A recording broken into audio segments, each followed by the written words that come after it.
بسم الله الرحمن الرحيم. الحمد لله رب العالمين، والصلاة والسلام على سيدنا محمد وآله وصحبه أجمعين. پیغمبر صلى الله عليه وسلم فرمي دو فريشتهان همو بيان يقرن اللهم أعطي منفقا خلفا وأعطي ممسكا تلفا. خواه هركس خير ومنه وشده بخشي بوي بركيتو أو كسش كبيسكية كخواه للريغ هلوة سروتكي لناوبري. الحمد لله ملتي كردية ما خير من دكان هل زو هولي عندها لهر شوينك لهر جيك لهر رجيك كوانيا خدمتي فقير وهجار بكري وهاو دردي وهاو كاري ببيت لو بارو قصور وكوتايان نكردو. أم وضعي حصار كاد بس ملتك معنا راسي خير من دان أوي بيان كرا كرديان. أم وضعي استشكى لهندي ولات هي وسمكو أفريقيا وكو غزة وكو شويني تلك اللي مثلا برسيتي وهجاري هي الحمد لله خير من دكان تا اندازەیەکی زۆر توانیویانە لەو بارەوە جێدەستیان دیار بێ و سەری میلەتەکەمان بەرزکەنەوە و برایەتی ئیسلامی لەناو موسڵمانەنا پەرە پێبستێنن. ئێستش مۆزوعی قوربانی هاتوۆتە پێشەوە مەشروعی دروست بووە کە دەستگا خێریەکان ئەچن لە خەڵک پارە وەرەگرن و قوربانیەکردن. بەڕاستی قوربانی تەنیا هەرەوەندە نی وەکو هەندێک لە بێدینەکان هجومیان کرد بۆ سەری قوربانی و ڕقیان لە حیواناتەوە مسلمانان ڕقیان لە حیواناتەوە سەری بن. قوربانی مەسلحەتی فەقیر و هەژاری لە چەند بارێکەوتیە، شوان ئیستیفادەی لێیەکە، مەردار ئیستیفادەی لێیەکە، سایق ئیستیفادەی لێیەکە، قەساب ئیستیفادەی لێیەکە و ئەنواعی خەڵکی زۆر ئیستیفادەی لێیەکە. ئەمجا ئەمێنێتەوە تێرکردنی هەژاران. ئەوەندە ڕێگایە هەیە زیاد لەوە کە ئەوە ئەگەیەنێ کە مسلمان ئامادەیە لە پێناوی ڕازیبوونی خوایە چی لە دەستی بێ بە هەر سیغەیەک و بە هەر شێوەیەک کە خوا پێی خۆشە ئەوە خێر بکات.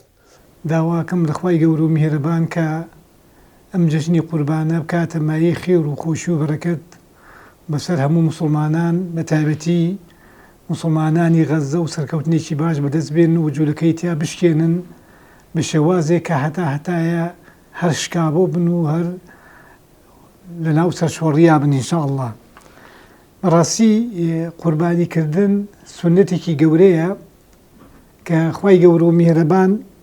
لە ئایەتێکی قورئانیا فەرمێت لن ينال الله لحومها ولا دماؤها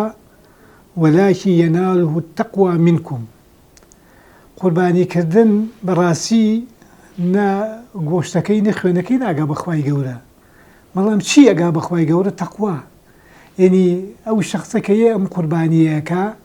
لەبەر خاتی عیبادەت و ملکەچی لە بۆ بەرنامەی خوای کات. زا ئەوەی کە ئەگا بەخوای گەورە ئەو تەقوایەیە کە لەناو بە ڕۆح و بەدەنی ئەم ئینسانە ئەجوڵێ بۆ ئەوەی کە هەڵسێت ئەم حیوانەکە بە قوربانی و گۆشتەکەی بەخشێتەوە بەسەر فەقیر و فوقەرایە. جا بەڕاستی قوربانیکردن وەکو باسمان کرد سونەتێکی گەورەیە لە ئیسلامدا. جا بەڕاستی قوربانیکردن ئەمە سونەتی گەورەیە.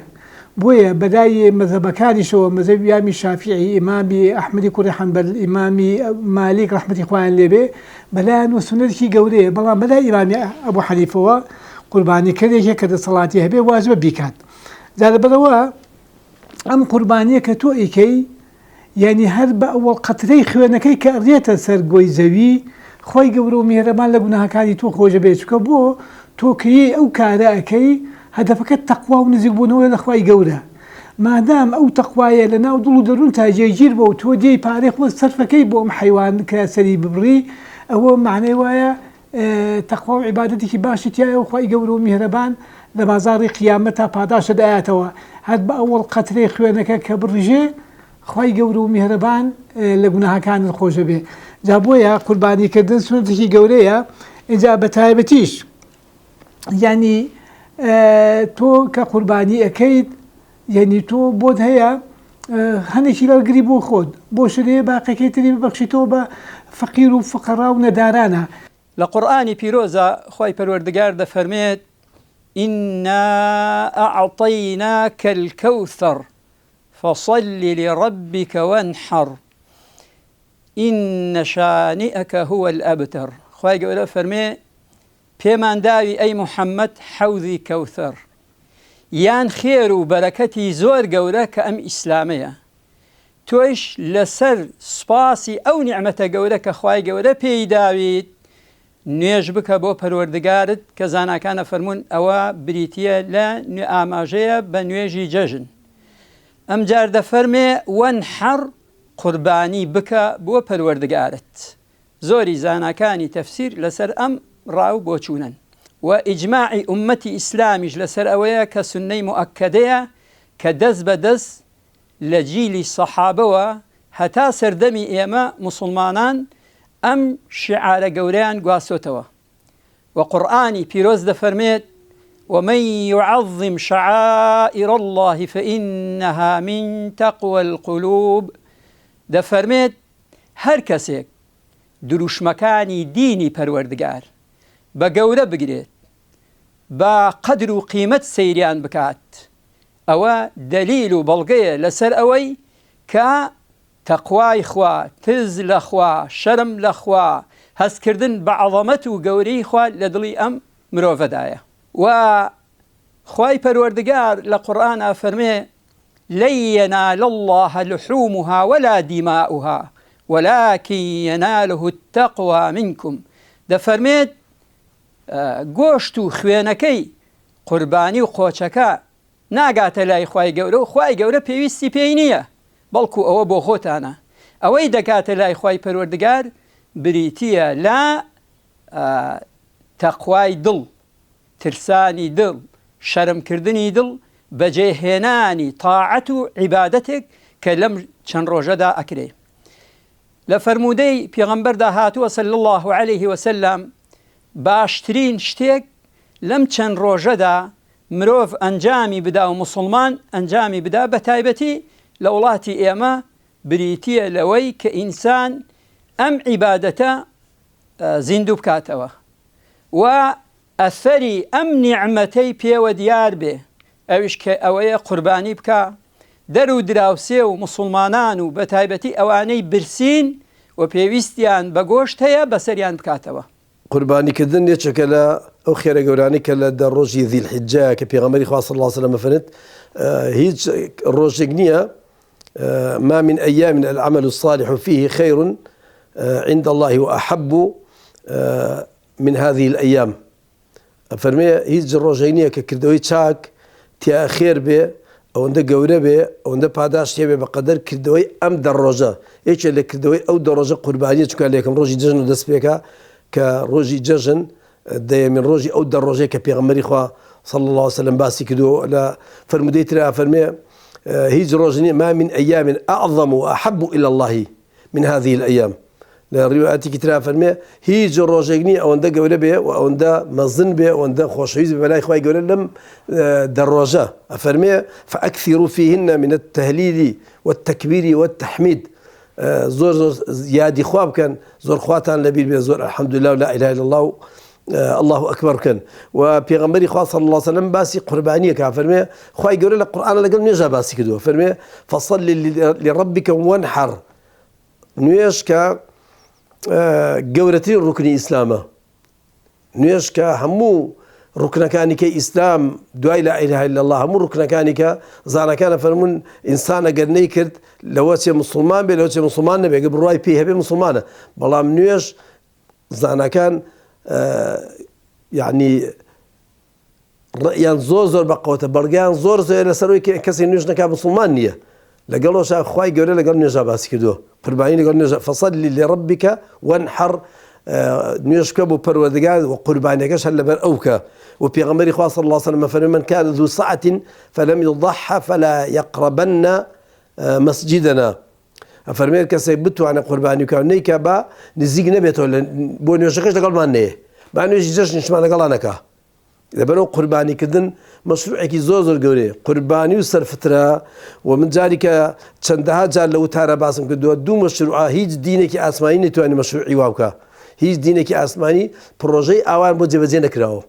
کە هەموو عالم تیا بەشدارن، بتوانن ملیارێک ملیار و نییە مسلمانی تیا بەشدارکەن، هەمویان پارەکان کۆکەنەوە دابەشیکەن بەسەر هەموو مسلمانانە و زۆر جار لە مێژووی ئیسلامە دراوە بە گاور و جوولەکەش، دراوە بە ئەهلی ذیممەش. لەبەرەوە بەڕاستی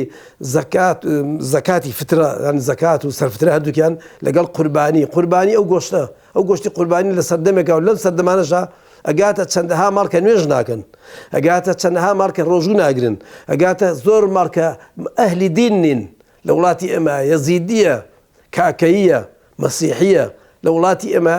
گۆشتی قوربانیان بۆ بەر ئەو گۆشتی قوربانیە ئەو حیوان سەربڕینە سنەتی پێغەمبەر صلی الله علیه وسلم و سنەتێکی گەورەیە ئەم هەموو بە ملیار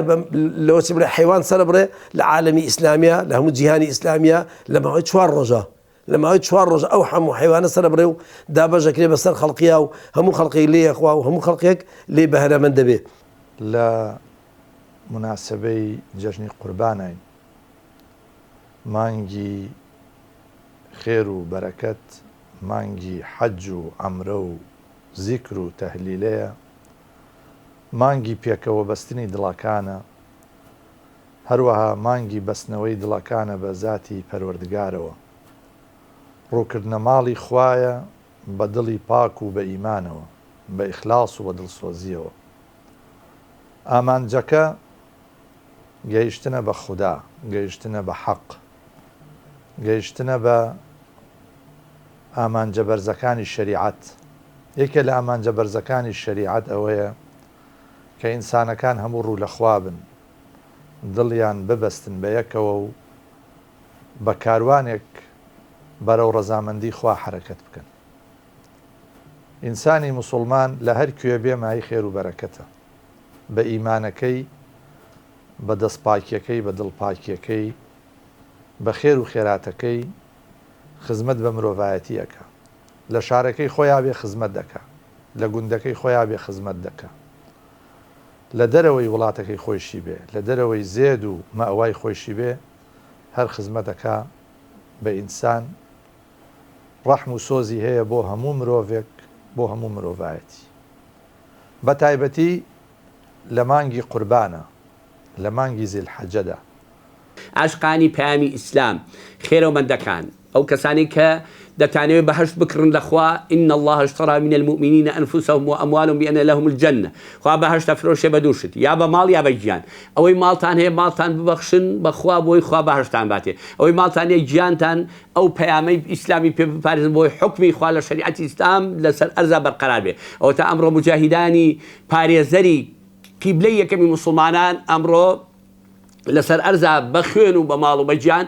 پارێزگاری دەکەن لە قیبلەی یەکەمی موسڵمانان. عەزیزەکانم نورەکانی چاوی من وأنفقوا مما رزقناهم خوا فەرمێن لەو ماڵەی کە خۆم یاومە پێتان لەو ماڵە ببەخشن ساحب مولک هەر خوایە ئەو ماڵەی خوایە ئیتوان بەهەشتی پێ بکڕن جا لەم جەژنی قوربانی پیرۆزەدا قوربانی ئەنجامەدرێ دیارە سەیریکەن خوای گەورە هەندێک لە زانایان دەفەرمێن قوربانی واجبە لەسەر ئەو کەسانی کە وەزعیان مادیان باشە بە دەلیلی چی بە دەلیلی ئەم ئاەتە ئینا ئەعطەیناکە الکەوسەر فەصەلی لڕەبیکە وانحەڕ ئین شانیئەکە هو الأبتر. زانایان دەفەرمون لە بەینی نوێژ و قوربانیدا فاسیلە نییە کەواتە مادەم نوێژ فەرزە قوربانیش فەرزە بۆ ئەوەی کە ئیمکانێتیە و بە دەلیلی حەدیسی پێغەمبەر ساسە فەرمێ ئەوانەی کە قوربانی ناکەن نزیکی شوێنی نوێژەکانمان نەکەون ئەمە دەکەن بە دەلیل کەوا دەڵێن قوربانی واجبە کەواتە ئەسڵی قسە ئەوەیە قوربانیکردن دەتوانین بڵێین سنەتە سنەتێکە لە سنەتەکانی پێغەمبەر ساسەم خۆی ئەنجامی داوە دوو بەرانی گەورەی جوانی کرۆیشیان بۆ خۆیان بۆ ئومەتەکەی پێغەمبەر صلی الله علیه وسلم. جا عەزیزەکان ئەم ساڵیش و کوردستانی شیرینی ئێمە مەڵبەندی پێغەمبەران الحەمدوللا هەموو ساڵێ لەخوا بەزیابە قسوورتان نەکرۆ قسووریش ناکەن و قوربانی ئەنجامەدەن. یەکێک لەو کارە گەورانەی کە ئینسانی موسڵمان لە جەژنی قوربانە پێی هەڵەسێت و جەژنی قوربان بە ناوی قوربانیەوەیە بە ناوی ئوضحیەوەیە سەربڕینی ئاژەڵێکە جا ئەگەر مەڕ بێ یان بزن بێ یان مانگا بێ یان وشتر بێت بەو مەرجانەی کە باس کراوە لە کتێبە فیقهەکانە ئەمە فەزڵ و پلەپایەکی زۆر گەورەی هەیە قوربانیدانە بە ماڵ قوربانیدانە بە پارە ئەگەر جەژنی ڕەمەزان قوربانیدان بێ بە نەفس ئینسان دوای بە ڕۆژوو بوون لە نفسی خۆیدا خۆی نفسی خۆی هیلا کردووە جەژنی قوربان قوربانیدانە بە پارە و بگیرفان و بەو پارەی کە بە عەرەقی ناوچاوانی خۆت پەیاد کردەوە لە بەرخاتری خۆ ئاژەڵێک سەر بڕی هەژار و نەدارانی لێ تێرەکەیت. ئەمە دیارە لە قورئانی پیرۆزدا خۆی پەروەردگار فەرمانی پێکردەوە فەصەلی لڕەبیکە وانحەڕ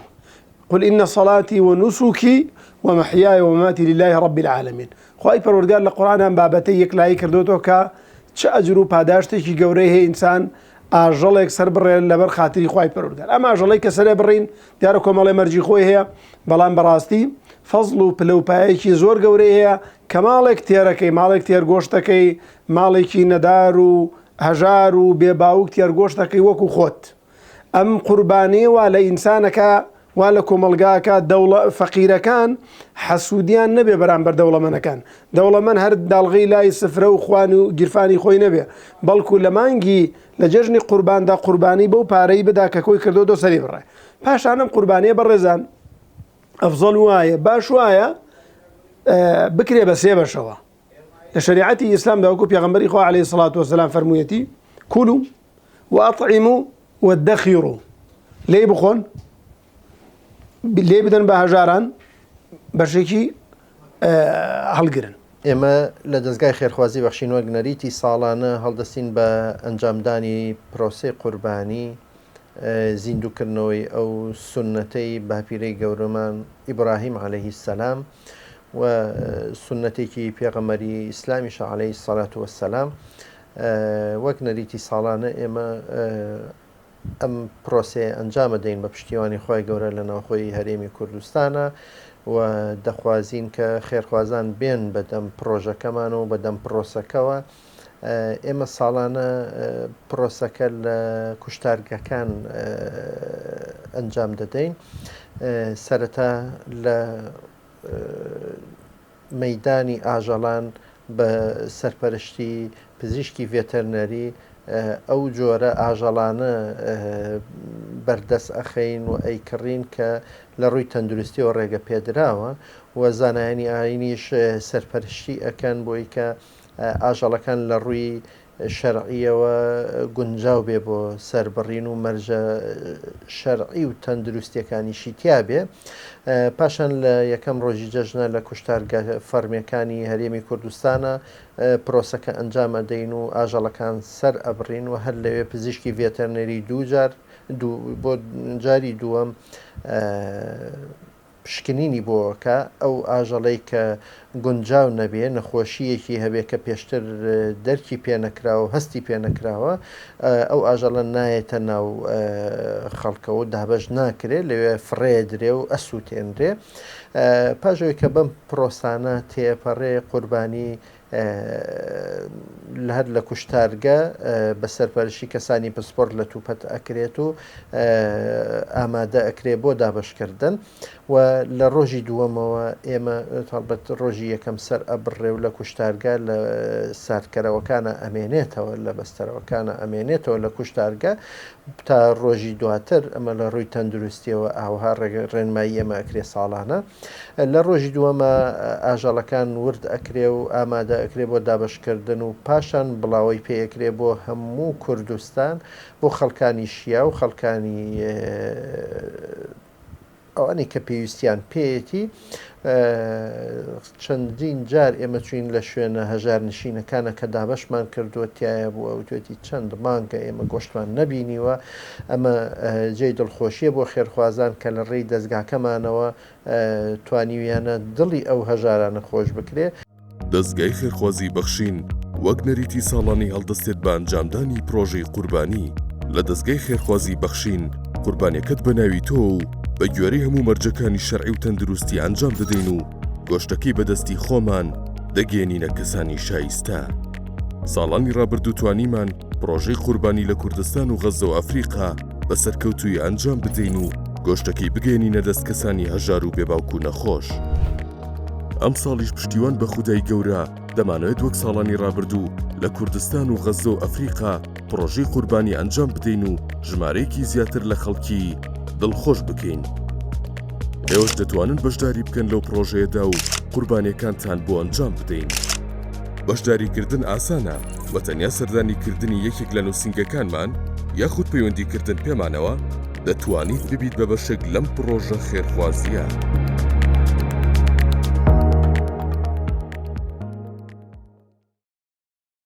شتێک ئێستا باوە کە گوایە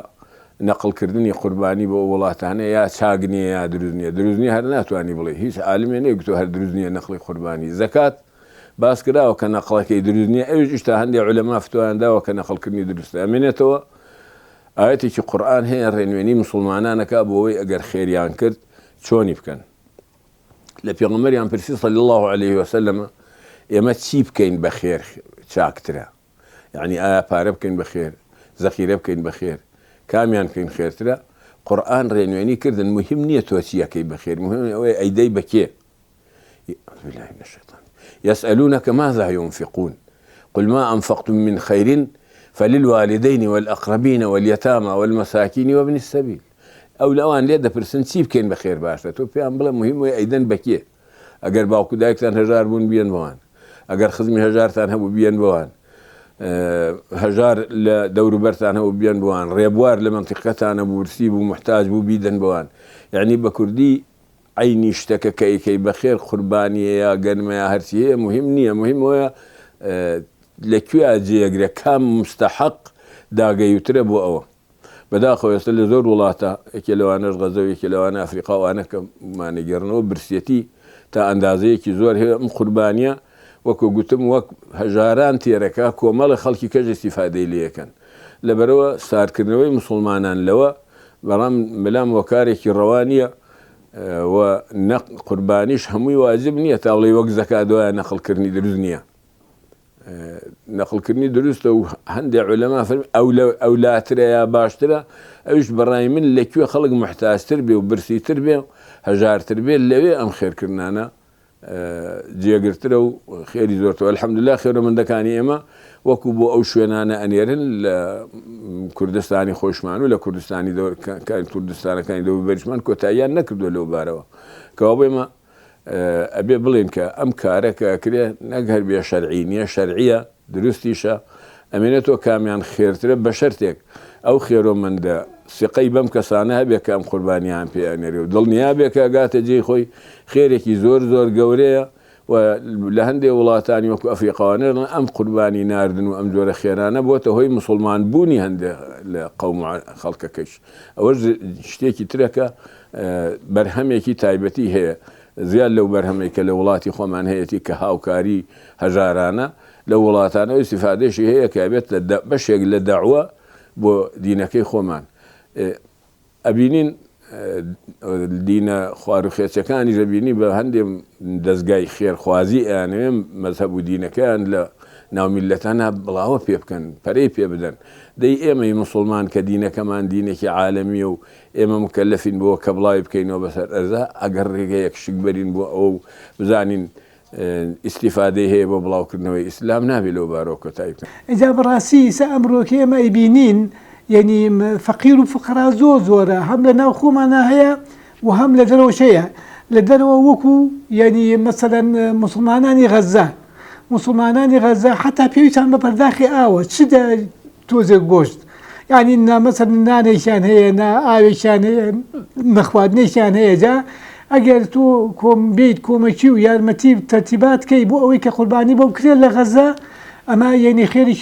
خێرەکەی زیاتر گەورەترێکە بۆ چونکێکین فەقیر و فوقەڕا لەوێ زیاترێکە. یان هەندێک وڵاتی ئەفریقا هەیە کە یعنی لە ساڵانە گۆشت نابینن،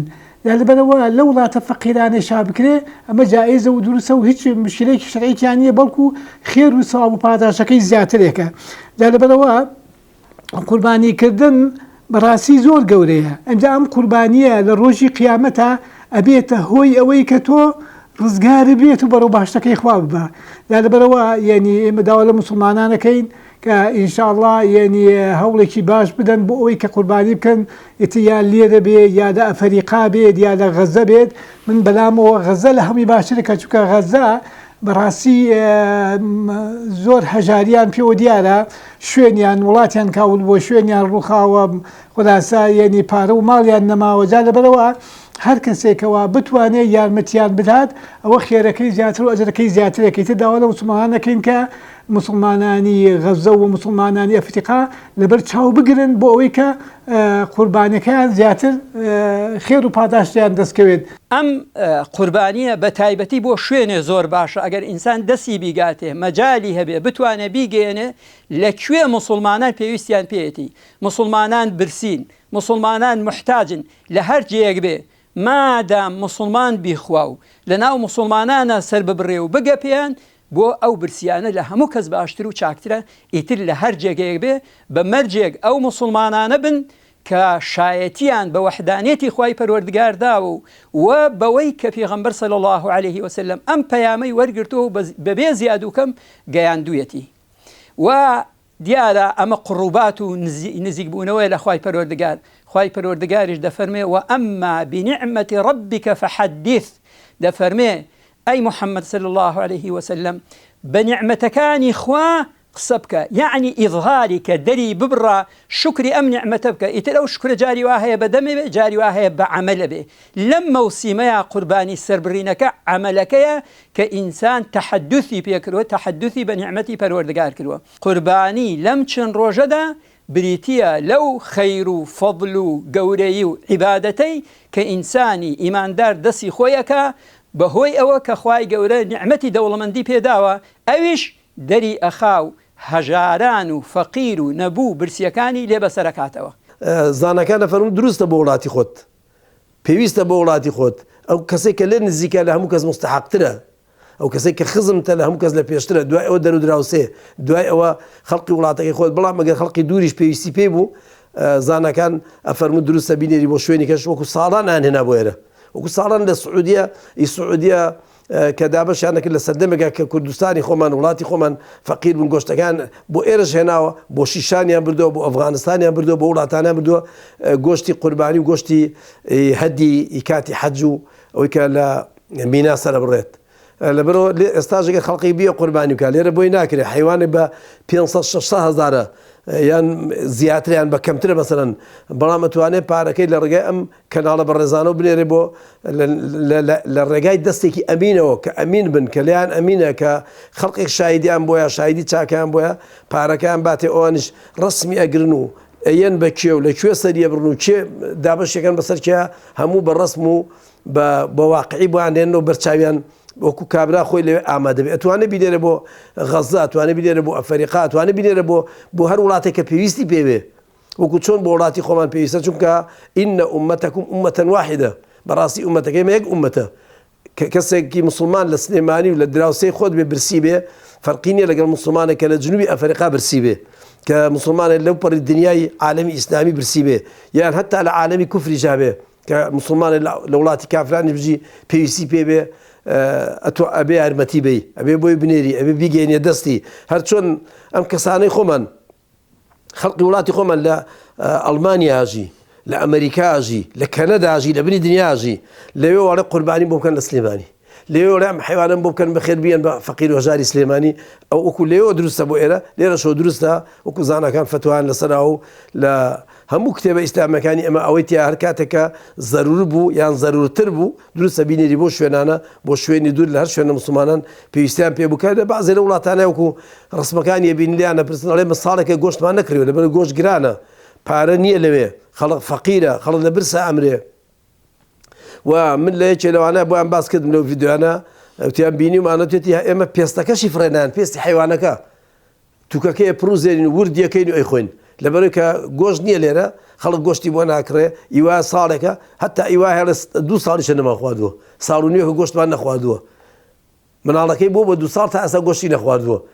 کە لە دایک بۆ تا ئەساکە بۆ 2 ساڵ. لەبەرەوە توانن خەڵقی بینێرن بۆیە لێ پارێکی کەمتری تێچێ بە چاکیش تەوزیع ئەکرێ، خێرەکەشی لەوە چێ زیاتر بێگەر ئەوێ زیاتر پێویستیان پێ بە بۆ شێوە بێ. ئەو کۆنگرە نێونەتەوەییە نێودەوڵەتیە ئیسلامیە کە پێوترێ حەج، یەکێ لە حکمەتەکانی ئەوەیە کە مرۆڤایەتی یەکتر بناسن، سۆزیان بۆ یەکتر هەبێ، مەحەبەتیان بۆ یەکتر هەبێ، پشگیری لە یەکتر بکەن، لە قەیران و لە گرفتەکانە بەدەمی یەکەوە بچن،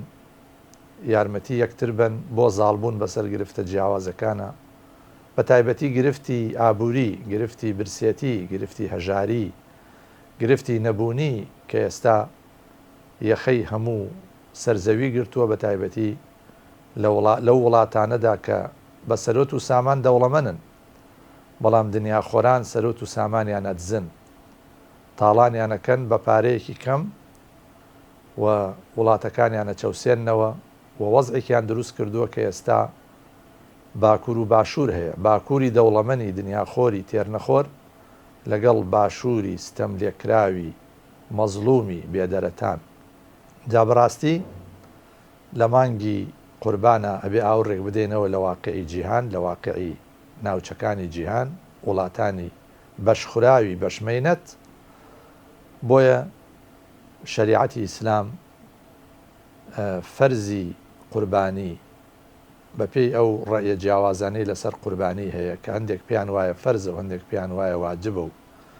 هەندێک پێیان وایە سونەتی مؤکەدەیە بەپێی اختلافی فقەها زیندووکردنەوەی قوربانی و مەوسیمی قوربانی بۆ ئەوەیە کە سکەکان تێر بن خەڵکەکە تێر بێ بە بژیو بێ بە ئیمکانات بێ کێشەی بەدخۆراکیان نەبێ کێشەی هەژاری و بێنەواییان نەبێ ئاگان لە یەکتر بێ دەوڵەمەنەکان یا ئەو موسڵمانەی کە کیفایەتی خۆی هەیە بەشێ لەو ئیمکاناتی خۆی ئەدا بە هەژارانی ئومەتی ئیسلام بە هەژارانی مرۆڤایەتی و ئەو کەسانش کە لەم بوارە ئیشەکەن بەڕاستی خزمەتێکی گەورە بە ئینسانیەتەکەن ئەم قوربانیە بۆ ئەوە نییە ئێمە تەنال ناو خۆمانە ئاڵوگۆڕی پێ بکەین بەڵکوە بە بیری گەورەمان هەبێ ئاسۆیەکی فراوانترمان لە بەرچاو بێ ئاگامان لە میلەتانی برسی بێ لە خەڵکانی بێنەوا بێ لەوانەی کە تاڵان کراون بەبێ ئەوەی بە خۆیان بزانن ئەوانەی کە تاڵانەکرێن شەو و ڕۆژ زوڵمیان لێ دەکرێ وڵاتیان ئەخورێ سامانیان ئەبرێ سامانیان ئەفەوتێنرێ و ئەوانیش لوقمەنانێکیان دەست ناکەوێ بۆیە ئەمە فکرەیەکی زۆر پیرۆزە کە هەندێک دەستگای خێرخوازی لە کوردستانی خۆمانە لە جیهانی ئیسلامیە بیریان لەوە کردوتەوە کۆمەک لە خەڵکی خۆمان وەربگرن و کۆیکەنەوە و بیکەن بە قوربانی بینێرن بۆ غەزە بینێرن بۆ وڵاتانی ئەفریقا بینێرن بۆ ئەو شوێنانی کە پێویستیان پێێتی لە موسڵمانی بە ئیمکان هیچ کەم نابێتەوە کە بەشێک لەو دەرامەت و داهاتی کە هەیەی لە مانگی قوربانە بیداتە و دەستگا خێرخوازیانە بۆ ئەوەی ئیسباتی کەین کە وەکو پێغەمبەر صلی الله عليه وسلم ڕەحمەتەن للعالەمین بوو ئومەتەکەشی ئەفرادی ئومەتەکەشی بە ژن و پیاویەوە بە گەنج و مناڵیەوە بە پیر و کامڵیەوە ئەوانیش ڕەحمەتن بەشێ لەو ڕەحمەتەیان گرتووەتە ئەستۆی خۆیان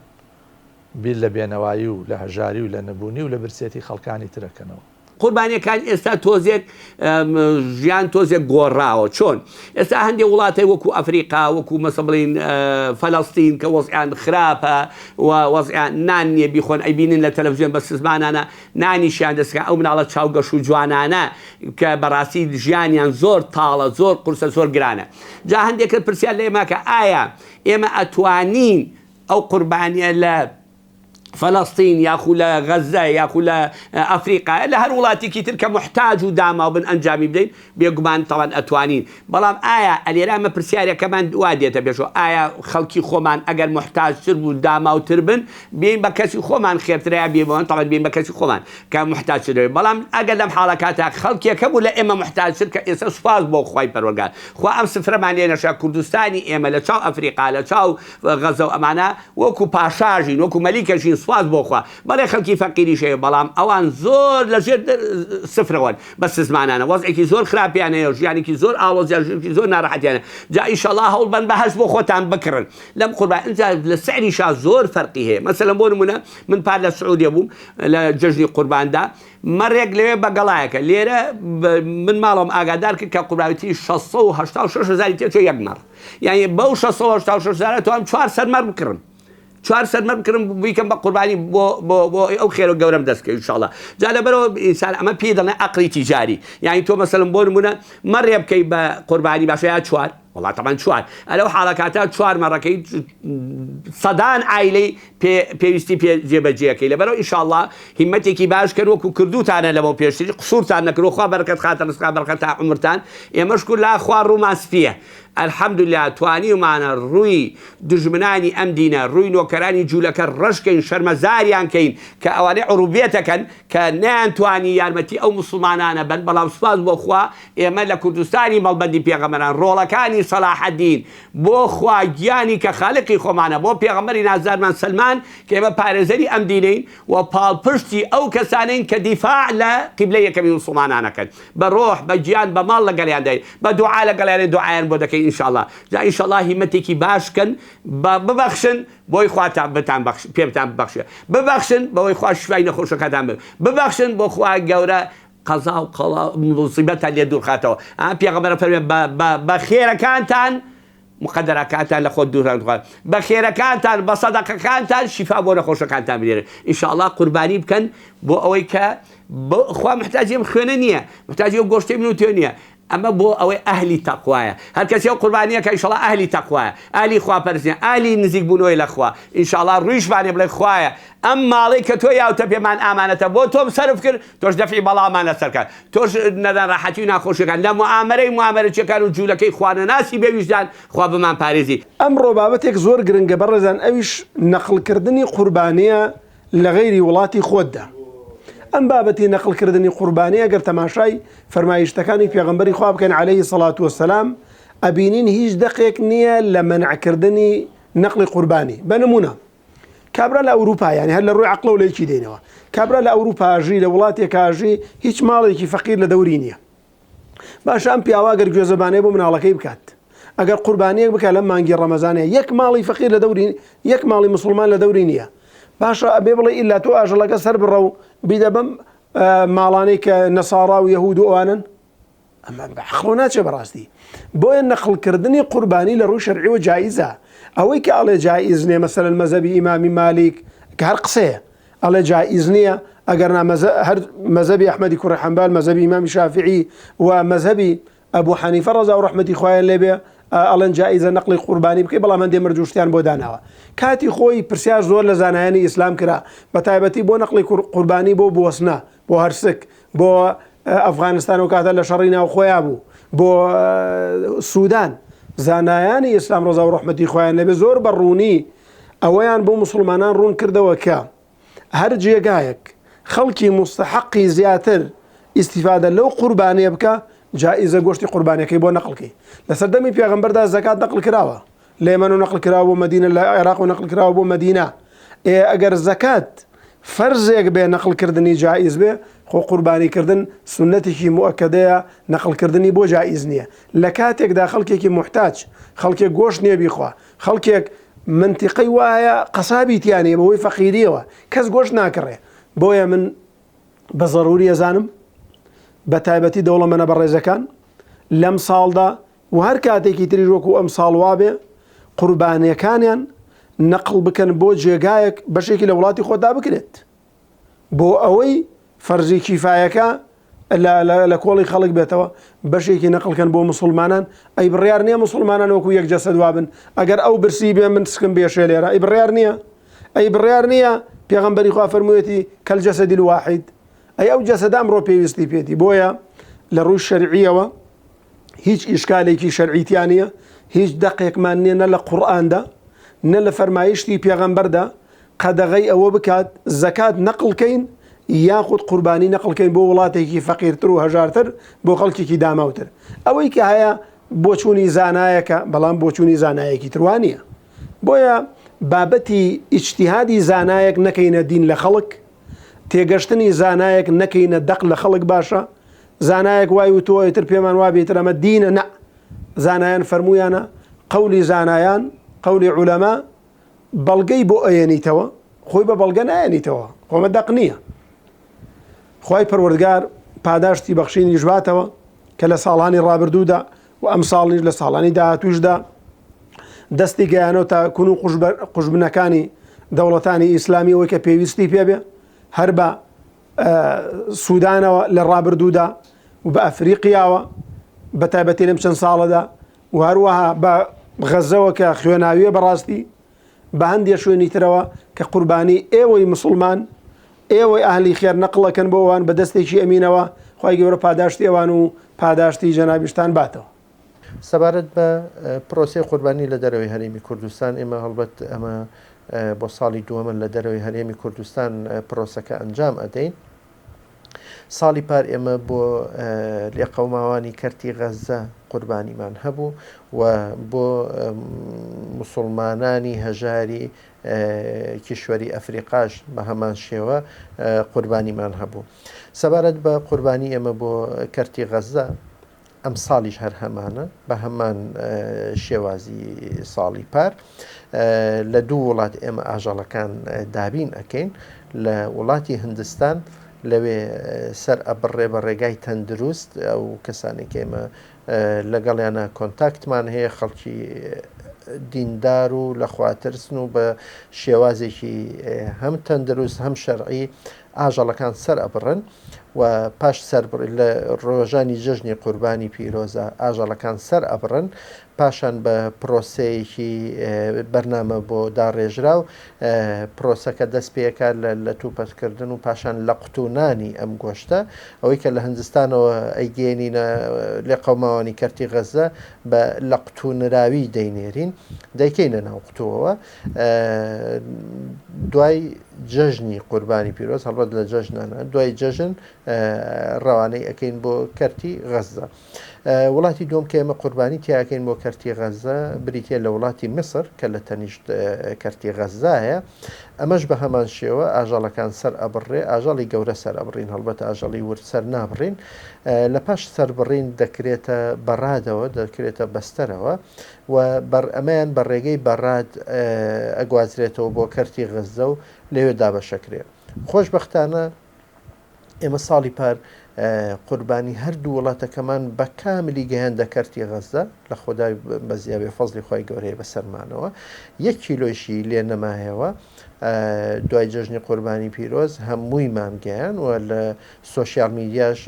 وێنەکانمان بڵاو کردەوە کە لە کەرتی غەزەیە ئێمە گۆشتی قوربانی دابەشەکەینی ئەو خێرخوازانی کە لە ڕێی دەستگای خێرخوازی بەخشینەوە قوربانیەکانیان کردووە بۆ مسلمانان و لێ قەوماوانی کەرتی غەزە. ئەم ساڵیش بە هەمان شێوە بە هەمان ڕێگەی ساڵی پار بە پشتیوانی خۆی گەورە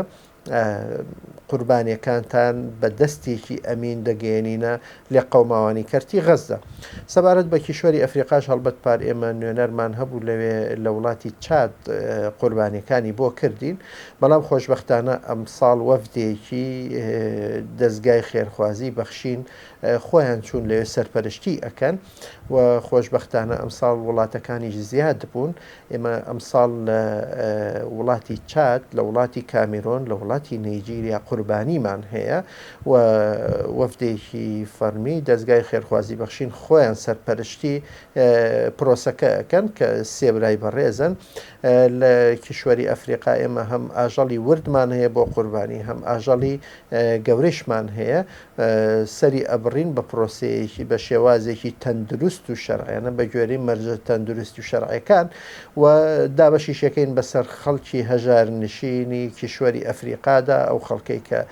زۆر پێویستیانە لەوێش بە هەمان شێوە خەڵکێکی لەیە کە بە چەندین مانگ ئەڕوا گۆشت نابینێ بۆیە داواکارین لە خێرخوازان کە بێن بە دەممانەوە بۆ ئەم پرۆسەیە و بابەتێکی کەش کە حەز ئەەکەم ئاماژەی پێبم ئەم ساڵ خۆشبەختانە لە ڕۆژهەڵاتی کوردستانیش قوربانیمان هەر هەیە بۆ کوردانی ڕۆژهەڵاتیش هەڵبەت ئێمە قوربانی ئەەکەین و ئەخوازین کە لە سەرجەم پرۆسەکانە خێرخوازان بێن بە دەممانەوە هەڵبەت چەندێ زیاتر خێرخوازان بێن بە دەممانەوە ئەوەندە زیاتر ئێمە ئەتوانین هاوکاری هەژاران بکەین هاوکاری مسلمانان بکەین هاوکاری لێ قەوماوان بکەین و دەنگێکی دلێری میلەتەکەشمان بین لە دەرەوە میلەتەکەمان زیاتر بە خەڵک بناسێنین بیان ناسێنین کە میلەتەکەمان میلەتێکی دڵاوایە دەساوایە خێرخوازە خێرەومەندە بەخشەرە ئەخوازی ئینشاڵڵا بێن بەدەمەوە ئێمەش بە مەرجی تەندروستی و شەرعی ئەو ئەمانەتەی ئەوان لە ئەستۆگرین بە ئەمانەتەوە قوربانیەکەیان بۆ ئەیگەێنینە دەست کەسانی شیاو. زۆر سوپاس.